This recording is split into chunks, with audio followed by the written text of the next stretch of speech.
On February 9th of 2004, 21-year-old UMass student Maura Murray drove from her dorm in Amherst, Massachusetts to the White Mountains of New Hampshire.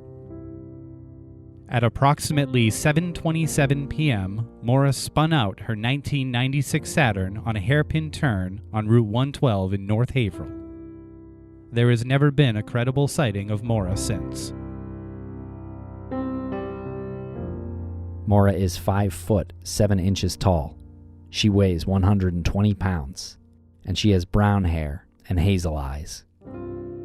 If you have any information regarding Maura's disappearance, please submit it to us, The Murray family at MauraMurrayFamilyDirect@gmail.com. or the New Hampshire State Police Cold Case Unit. This is Missing Maura Murray.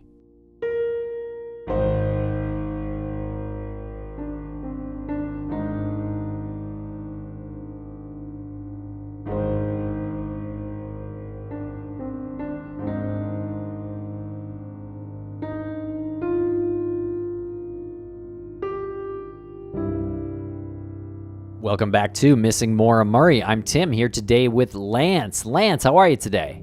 I'm doing so well. How are you today?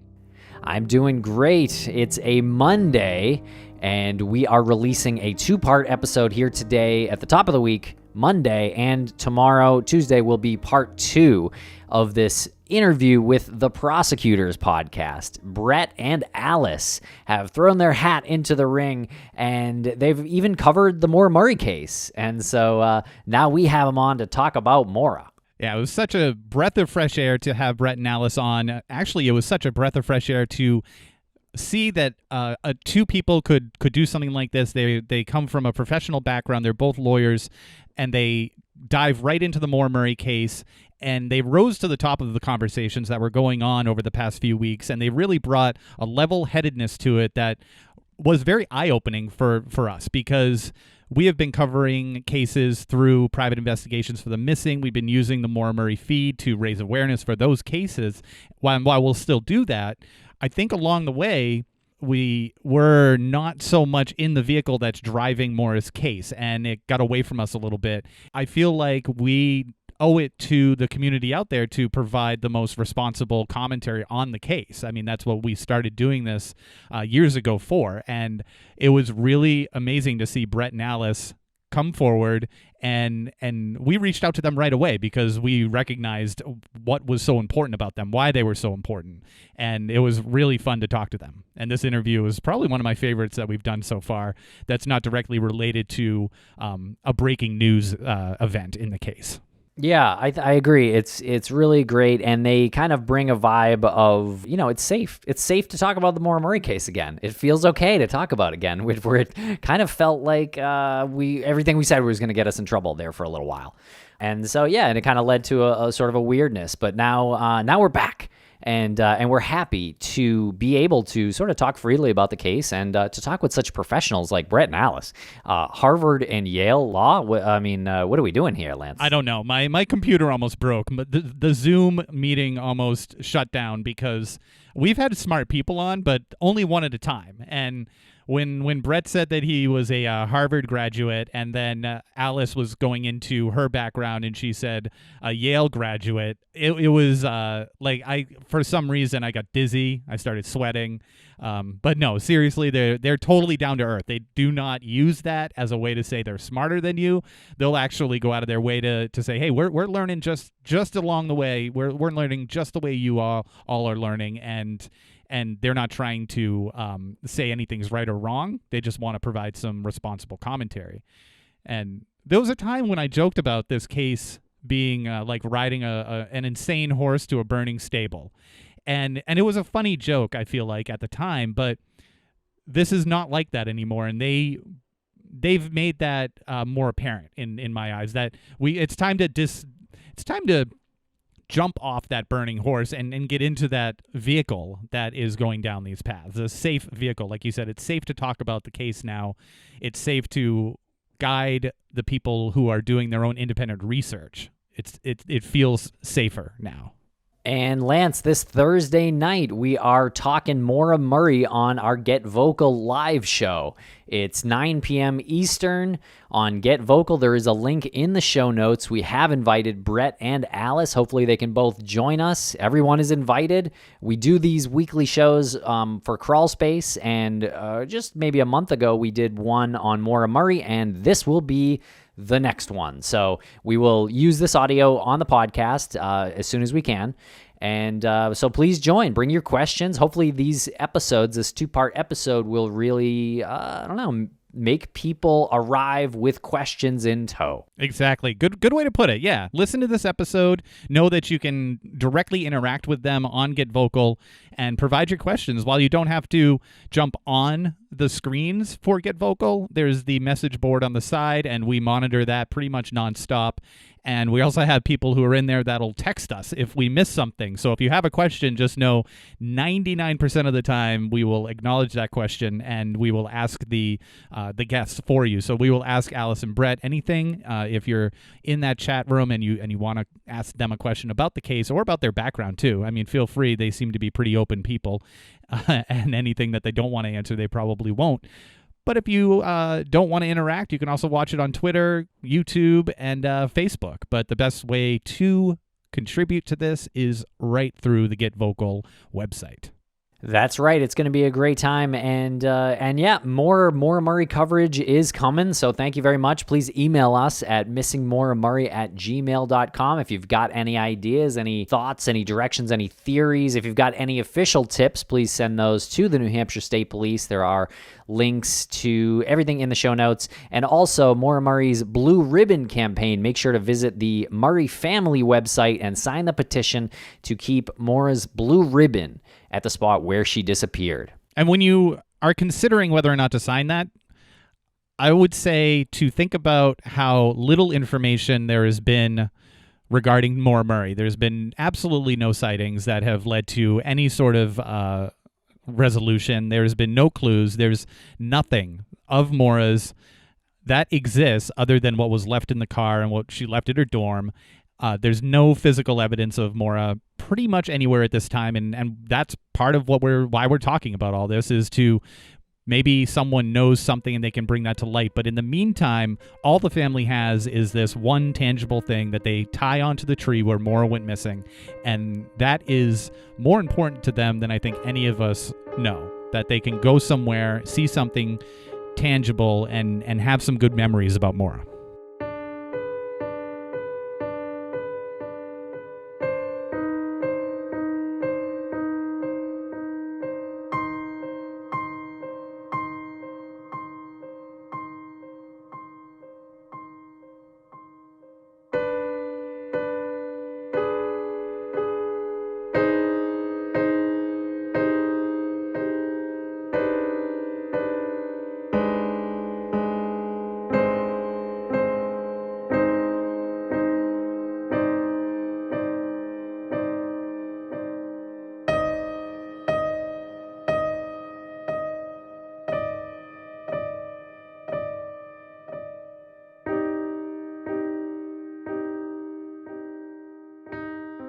Welcome to the podcast, Brett and Alice from the Prosecutors Podcast. How are you guys today? Doing great. How are you? I'm so glad to be here. We're doing awesome, and it's so good to finally talk to you on the show in virtual person. Well, I don't want to gush too much, but I will right away. You're the first show, other than Tim and I, who have covered Maura's case that I felt comfortable with, because I feel comfortable talking about Maura with Tim, obviously, but listening to you guys, that was the first time I realized, like, wow, they have their shit together, and they're articulate, and they deliver the information pretty deliberately and methodically, and I like that. So I'm gonna put that on my resume that I have my shit together. Yeah, that's a huge compliment from you guys. Forget Ivy League education. Well, we've come a long way. We now have been able to grant people sainthood, and now this is almost akin to a degree. So you can put You put a little CS for crawl space after your names now. Tell us a little bit about your background, besides the CS suffix. Well, I guess I'll go first. My name's Brett, and I'm from down south and grew up, always wanted to be a lawyer. So when I got the chance to go to law school, that's what I did. Went to Harvard Law School up in Massachusetts. Really just can't keep a job. Been doing different jobs my whole career. Clerked for some judges. Worked at a private law firm for a little while, and then really decided I wanted to go into public service. And it's been working for various sort of governmental agencies since then. And then most recently, Alice and I have become cohorts or co-workers, co-conspirators, I don't know how you want to put it, in a prosecutor's office. So we've been enjoying that. Yeah, so I'm Alice, and very different background. I had no intention of being a lawyer whatsoever, and had no intention of practicing even after I graduated, and somehow keep finding myself in very law jobs and actually loving it. So I think I've mentioned this before in our first episode, if you guys want to listen to it. But I come from an immigrant family, and my parents, there's no lawyers in my family, and my parents really don't understand the education system in America. So I was just flying solo, and they don't really know what I do, I think, to this day. But I have worked several jobs in the legal field, always in litigation, so mostly at the trial level, but have worked on the civil and criminal sides. And now, obviously, I'm a criminal prosecutor with Brett. We share a wall in our office. We tap Morse code back and forth to each other, or we just stick our heads out and talk to each other too. And I went to Yale Law School. On the rare occasions when we actually get to go into the office these days, we can talk through our wall. So you went to Harvard, Brett, and Alice. You went to Yale. Yeah, I think this call's over. I know. and you stumbled into being a lawyer. I wonder if Tim and I could, we stumbled into being podcasters. I wonder if there'll ever be a time where we'll stumble into something like, I just stumbled into being a brain surgeon. I was a podcaster for a little while, and, someone came along and they were like, you seem to understand the human brain. Here's a scalpel. But to be totally honest, a lot of people I know think about going to law school. I applied to 3 degree programs when I applied for law school, and law school was number 3 on the list. So I'm not kidding when I said I did not have my act together. I had no, defined plan going forward. I don't follow my life plan. See, Alice is much smarter than I am. I couldn't stumble into the law. I had to really focus on it to get it done. But Alice, as you can see, could basically do anything. If you got enough time, the stories Alice can tell you about the various things she's done in her life are amazing. And just to get a little serious for a second, and then we can move on to the topic, but good for you, Alice, coming from an immigrant family, coming in and doing something and just not following, quote, your life plan, and understanding that you can do whatever you want, if you have the wherewithal and the fortitude to do so. So more people like you should be thanked, and there should be more gratitude for more people like you. That's so kind. Thank you for saying that. And I hope... as cheesy as it is, I really do feel like I've lived the American dream. So thanks for saying that. Well, that'll be the last compliment. Now you're on the hot seat. Now it gets real. Okay, so your podcast, the Prosecutors Podcast, it's pretty new. You launched it just a few months ago? Right. At the beginning of May. It's something, Alice and I talk about true crime all the time. It sort of goes with our day jobs. And so in between doing what we do every day, we're also talking about cold cases and disappearances and murders and all that stuff. And we talked about doing something like this for a long time.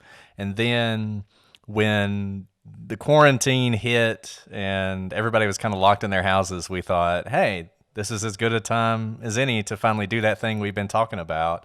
And so that's what we did. And we recorded a bunch of episodes, and then we started releasing them at the beginning of May. Okay. And is this a problem with your actual professions? No. And I guess I should say, because we're always supposed to say this, that all of our views are our views alone and not those of our employer.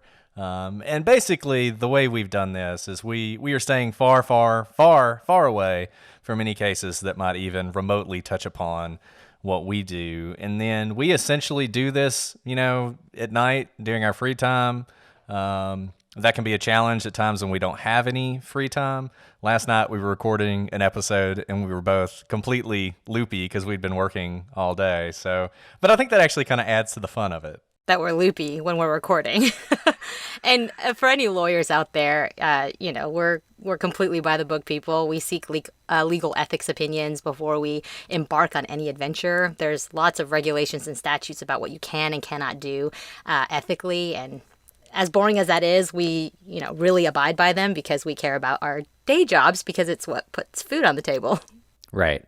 Okay. So, did you have to tell your works that what you were doing?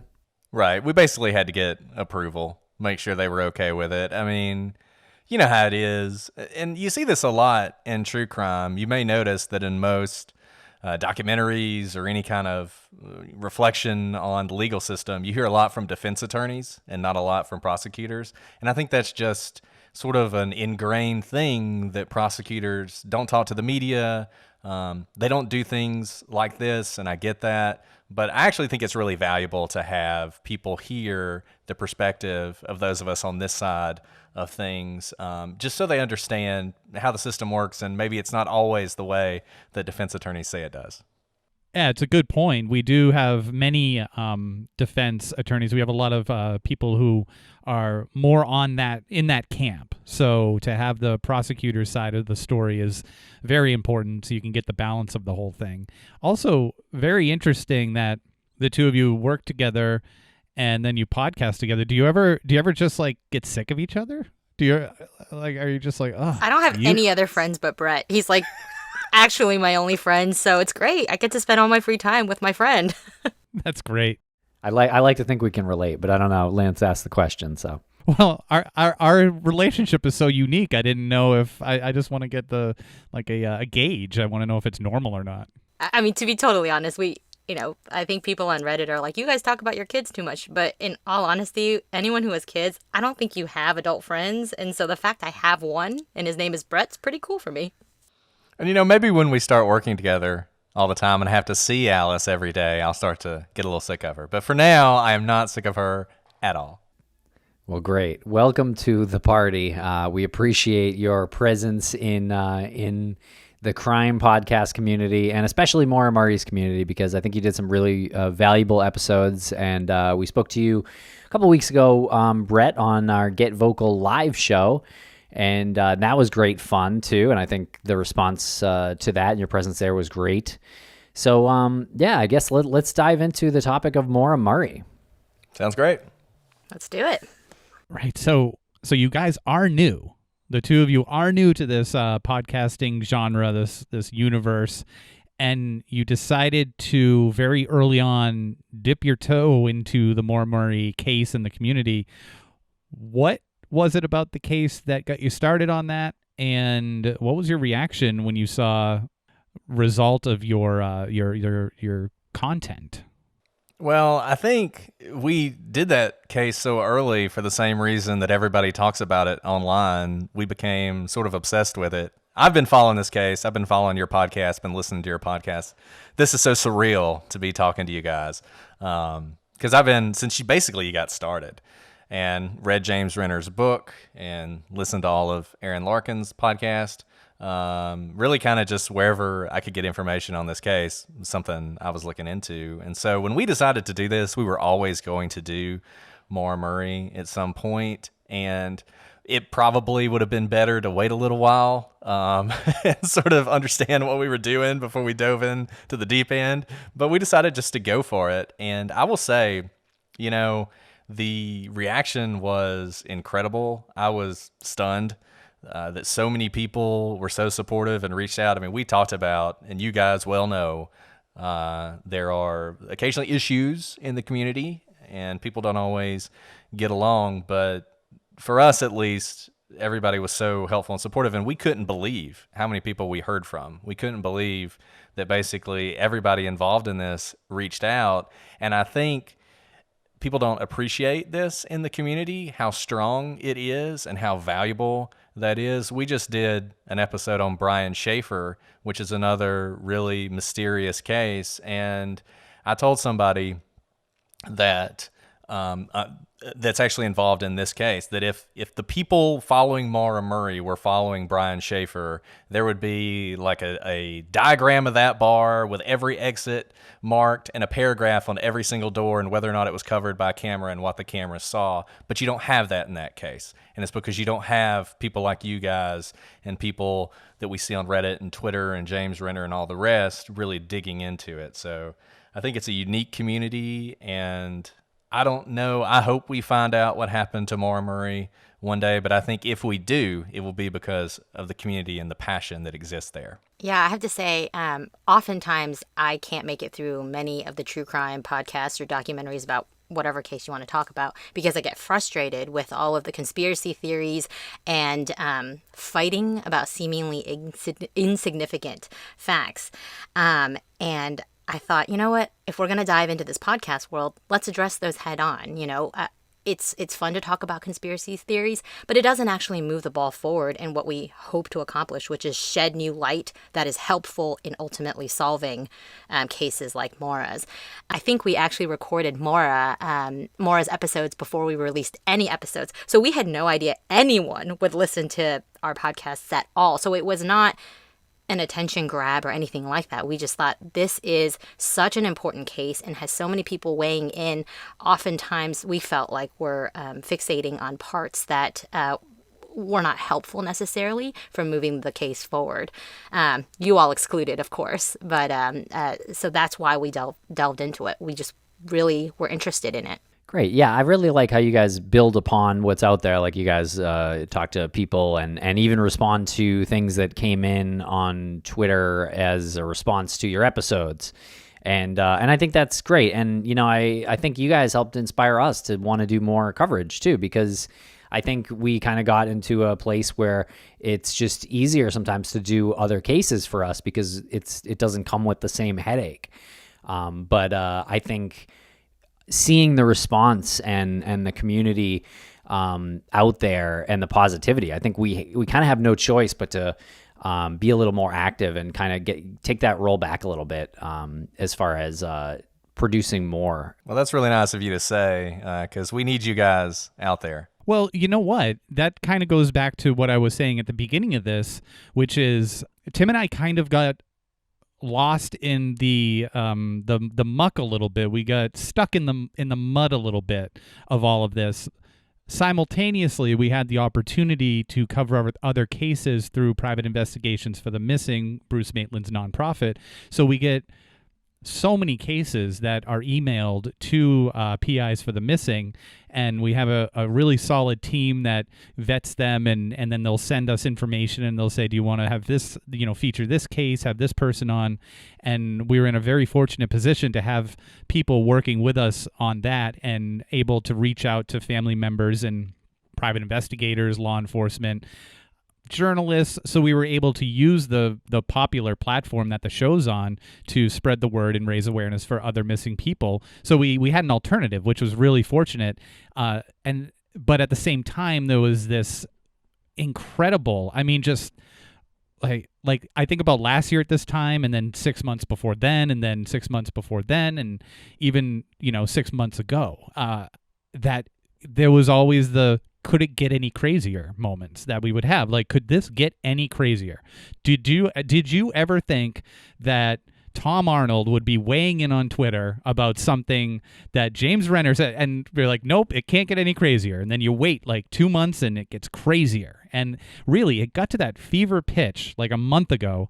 And then you two came out of nowhere, and it was like, oh my God, this is what the case is. This is the case. We have to get back to that.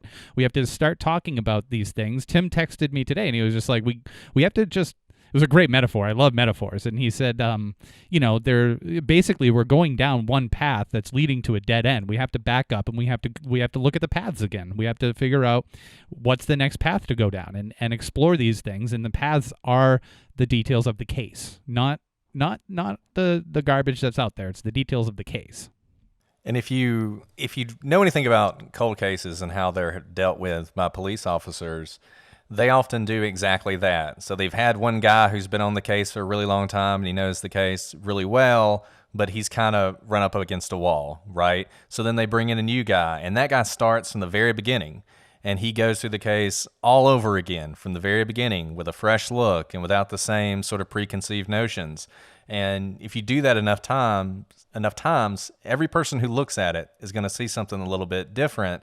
And some people have asked us at various times, why are you doing this case? Or why are you doing that case? That case has been covered 1,000 times. But we really believe that, number one, you never know who might be listening and you never know what they might bring to it. But also just a fresh set of eyes on these things is important. And I think you guys doing that and sort of going back to the basics and going back to the beginning with everything you've learned and everything you know, going through it like that could be incredibly valuable. Cool. Yeah, I think we need to do that. We need to start from the beginning and go back and consider the idea that Maura never left the state of Massachusetts. I don't know. I mean, I think there's no evidence to suggest she wasn't necessarily, but I also look to the missing poster from NamUs, and it says Amherst, Massachusetts, last seen. So it's not taking Butch Atwood's sighting as gospel, I guess. All right, we're getting into it. Well, it's a solid point because one of my favorite articles written on the case was about Butch Atwood being very regretful. He lamented the events of that night, and he said that, and actually it might not have been from that article. It might have been from another one, but I think it was a Caledonian Record newspaper article where he said when he first saw the picture of Maura, he said that wasn't the person by the car. He was shown the picture and he said, that's not the person I saw. And then later on, he was thinking about it and he said, well, you know what? It probably was. She just had her hair back in the picture and she looked a bit disheveled from the accident. So she was shaken up from the accident. So he mistook her. But then you see that missing poster and it says last seen last seen Amherst, Massachusetts. And so that, that gives you a little bit of pause, I think. I was going to say, we talk about this all the time where when we interview witnesses, they often change their stories, not because they're lying or anything, but because later on a case becomes significant, a question becomes significant, and people are very impressionable, right? If you look at a picture at first, you're like, that doesn't look familiar to me, but you don't know that you are giving a comment on what will become the most famous missing person case in America. And so later on when you're thinking about it, you really want to be helpful. And you could think, well, who else could it be if it's her car? People typically drive their own cars. And so, I mean, it's so difficult when you try to dive into why witness testimony changes and what they think at that time, especially when you give them some time to think about it. There's media coverage and other people have talked to them about it, right? Yeah, memory is so pliable, and I think people don't even though we understand that better now than we used to, and people know that witness statements and eyewitness testimony is not always as good as you would like it to be, but memory is pliable to the point that people confess to crimes they didn't commit and actually believe they did it because they've been convinced, in an interrogation that actually, yeah, they were there, and oh yeah, that did happen. So I think you're right to sort of question everything. I don't think there's anything wrong with questioning everything. I do think you have to sort of take yourself wherever the evidence carries you. But we had a guy, as we were finishing up, who sent us, I think, 23 reasons that Butch Atwood was actually the person who killed Maura Murray. So, it's out there. Of course. Yeah.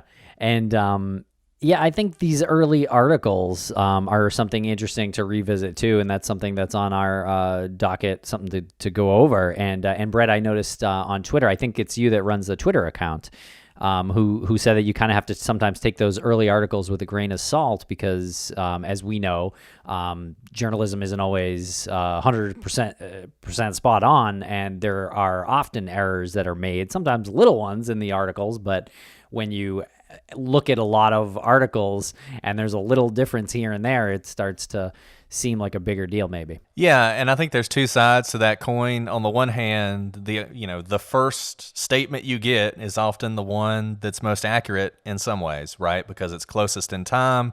It doesn't have what Alice was saying, where you've decided for whatever reason that what you thought had happened wasn't really what happened, and so you change your story. And man, do we see that throughout this case. I mean, you mentioned Butch Atwood, but obviously the famous smoking a cigarette thing from Westman, she initially, that's what she says. She sees somebody smoking a cigarette, and then eventually she changes her view. Well, does she change it because she realized there wasn't someone there? Or is it one of those things where everybody tells her there was only one person in the car, and so she says, okay, well, I guess they weren't smoking a cigarette. And on the newspaper things, I think it's valuable to look at them, but I think you should always remember, particularly on little details, that they often are wrong. And a lot of conspiracy theories have been started based on small details and confusions and inconsistencies. One of them that's going around Twitter right now is Kathleen called her father from Maura's dorm room, right? I think that's what it says in one of those Caledonia Record articles. And if that's true, that seems like a strange thing, right? Why was she there? Had she been there before? Like, all sorts of questions are raised by that. I think the most likely answer is the reporter just got that slightly wrong. But I think it's worth looking into. And one anecdote, we deal with press releases a lot. We deal with not actually being able to comment on newspaper articles about our cases. I've never read a single newspaper article about one of the cases I'm working on that's 100% accurate. And part of it is because you have to write a journalistic story that people want to read, right? And so if it helps you a little and you think it's a fact that will help tell the story, and you're not trying to misrepresent the facts, you're just simply trying to build an understanding for the reader so they recognize where the story's going, they'll do it. They're not trying to misrepresent things, but it's storytelling as opposed to being precise down to the fact-checking every single thing when you're rushing out articles. You brought up the cigarette smoking man that Faith Westman mentions, and you're both talking about articles having items in them that are not accurate because it's the journalist or the writer didn't have all the information, or maybe was misquoted or something. But this cigarette smoking man, I always wrote that off as like, of course she was traveling alone. The Faith was wrong. It was probably a light from the cell phone. And then, I don't know, things happen. My brain starts to think differently. And just over the past maybe couple of months, I started thinking to myself, that doesn't make much sense. And this is a list of things that I have to admit to myself don't make sense. And it doesn't make sense to me that, well, first of all, I've never looked at the light of a cell phone, even back in the day, in the dark, and thought that's a cigarette. If I see a cigarette in the dark, I say, that's a cigarette. I don't confuse a cigarette with a cell phone light. And I know they have the little light on the top, but a cigarette has a certain look to it. It glows, and then it doesn't glow. It's a cigarette. And if she saw a light that she couldn't describe, why would she say cigarette? If she saw a light and it was a cell phone or a cigarette, why wouldn't she just say, there's a light in the car? It might be a cigarette. She specifically says a man smoking a cigarette. Now, I'm not saying there was a man in the car smoking a cigarette, but I'm saying that's on a police dispatch log. That is from the call. That is as it's happening. That is not lost in translation. That's minute by minute, second by second. That's as it's happening in real time. I know it's far away. So if it's far away across the street, 50, 60 feet across the street, so you can say, well, she just mistook it for a cigarette. No, you would know a cigarette, I think. And you would know if you didn't identify what a strange light is coming out of the car, and you'd say, there's some light, not specifically a cigarette. It's just weird to me. So these are the things that go through my head now. And wouldn't it be nice if we had the report or the photos from the night of the accident? Because usually if somebody's smoking a cigarette, cigarettes don't take that long to smoke, and you do something with a cigarette butt. So I would imagine if somebody was smoking a cigarette, there would be cigarette butts near the car, right? So the police, they may know there are cigarette butts near the car, or they may know there are none, and that helps them make a decision about whether or not they're going to discount that or not. And that's a huge disadvantage that we're always operating under when you're in the true crime community side of this, is you just don't have all the information. And I agree with you, and we mentioned that on one of our episodes, that smoking a cigarette is a very specific thing. It has a very specific look, and I agree with you. I've never mistaken someone for smoking a cigarette with a cell phone. It honestly, it doesn't even really make sense, except for the fact, and you have to believe Butch Atwood, I guess, to believe this. I mean, if Butch says there's only one person, then there probably was only one person, assuming he's telling the truth. Maybe Maura was smoking a cigarette, so also another possibility. People say, oh no, she didn't smoke. Well, you don't know that. None of us do. There's a lot of things about her life people didn't know. Right, exactly. So I think it's, like I said, I think you guys, and I'm not saying this is what you're going to do, but if what you are going to do is sort of start from ground one and, you know, do this case all over essentially and sort of dig back into it, into some of these things that we thought were settled, I think that could be really fascinating. And here's another frustrating part. Brett, you mentioned that the true crime community, we're limited, you know, based on what information we have. We're also limited because we have to depend on the reports written by the investigators at the scene. If someone's smoking a cigarette, smoke sticks, right? Stick your head in the car. Does it smell like smoke? If it doesn't, maybe there wasn't a cigarette. If there was, wow. And if you knew Maura didn't smoke, and there's a smell of cigarette smoke in the car, that may tell you something. That's not something we can now know, you know, many, many years later. So it is frustrating that you can only depend on what's in these reports. Right. And what about in your experience, this cigarette smoking man thing? Is this like a common error that you guys would see on some kind of dispatch log? I mean, that specific one? No. But I do think, and this is sort of an interesting dance that you do in any of these cases, and Allison and I have talked about this some on the podcast, because people are always going to make mistakes. They're always going to be little errors, and what you see a lot of times in our day job is, you know, defense attorneys will pick up on that, and they'll say, this is inconsistent. You said at the time there was someone smoking a cigarette, and now you're saying it was a cell phone. Which is it, right? And then try and use that mistake to undermine the credibility of the officer or whoever it is who is giving that statement. So I don't think mistakes are that rare. This one is a weird one. It's a weird mistake to make for all the reasons you guys were saying, but are there almost always mistakes? Yes. And one thing we will note, though, anyone taking down a dispatch log or anyone who writes a report, so law enforcement, they know that what they write will be scrutinized later, especially if it turns into a criminal case. So typically, they try to be accurate. The fact that this person wrote down in the dispatch log, man smoking cigarette, it probably was conveyed to them that it was a man. They probably don't put that down themselves, because if they just say there's a person, typically that dispatch person would know to write down person smoking cigarette, or person might be smoking cigarette, might be other light, right? They really are supposed to be as detailed as possible. So you're right. The fact that that appears in the log tells me that they probably heard that sentence from Faith. Okay, but then Faith calls, she says that to the dispatch person, and then Butch drives around the corner and sees this woman that we all think is most likely Maura, and there's no man there. And that's probably like a minute or two later, maybe. So I suppose this man could have hidden, but also I don't think Butch ever got out of his bus, and he's elevated at a different height. Right. Now, once again, I guess you have to go through this. If you assume that Butch is a reliable narrator of what happened, and I don't really see any reason not to believe that. He's just a guy driving a bus who happens to go by. That's why I don't think there was a person smoking a cigarette. I think Butch would have seen this person, and the fact that Butch did not see another person, and I don't know why that person would hide from Butch, right? I don't really know why, given that this would be someone presumably who's traveling with Maura for whatever reason. But that's why I think there wasn't a cigarette. Now, if you dive down some conspiratorial hole and it's, you know, a police officer there, you know, I won't say his name, but we all know who I'm talking about, smoking a cigarette, then maybe Butch doesn't want to say that to anybody because he's trying to cover up for him. Or if it's somebody who lives nearby that he's afraid of, he doesn't want to put that person at the scene. Those are all the reasons you can sort of imagine that Butch would say that. But if we assume that what Butch said is what Butch saw, then yeah, for me, the cigarette's just a mistake. Well, I think we can say that there was probably about 5 minutes between Faith saying that, giving that information, and Butch showing up, because Butch's call from his house was at 7:43, I think.